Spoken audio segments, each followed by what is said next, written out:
Guys, nandito tayo sa daycare center. Ito yung mga parents, mga mother ng mga chikiting. Madam, anong pong pangalan nyo? Madam? Ay, Ang sarap talaga ito. madam, may tatanungin ako.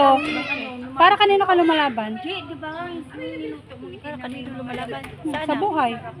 Sa pamilya. Pascal ko ba yun? O, tignan nyo, ito yung mga eksena.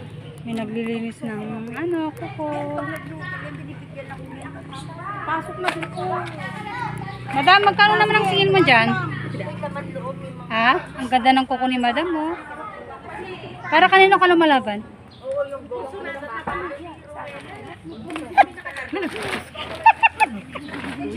Wala din mo. Wag mo na kami sali. Sa akin yan. Ayan, sa'yo. O, tignan nyo, may nagpapiling pa ng lugaw. Ate! Ano ka na? Para kanino ka lumalaban? Lumalaban? Lumalaban saan? Suntukan? Lumalaban sa buhay. Siyempre sa mga apo ko, mga anak ko. Sa apam mo. Sa Sa apo ko, apam. yan, kahit autism, pinag-ipisan to. Ayan na, nagagalit to. Para kanino ka lumalaban? Madam Sarah. Sarah, lumalaban ka ng... Disabled po yung Hindi naman malat eh. Madam, para kanino lumalaban? para sa mga putang sa Ikaw, madam, para kanino ka lumalaban? para sa mga tao. Ay, Jenny! Alam niyo guys. Na dapat Mayayain sila eh. Ano? May bangkito pa sila. Paano ka kanino ka lumalaban? lumalaban. O, para kanino ka lumalaban? Sa aking pamilya. Ay, pamilya.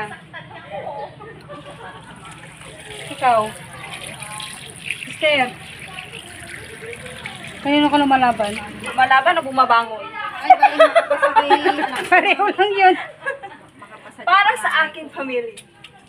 Huwag sana. Makakapasa talaga yun. I-claim na daw. Pag may amen. I receive. Ganun. Claim it. Diba? Think positive. Think positive. O, tignan nyo, may baby pa sila, oh. Ayan, oh. Tapos i-edit mo siya. Ganun na. Papalat pa. Ihalo nila sa akin pa ibigay ni... Ayan, may baby pa sila. Ito yung eksena sa araw-araw. Ano, Beron? Kanino ka lumalaban? Kay Mr. daw. Okay. Bye, mga mamshi! God bless. Nalulungkot naman nila.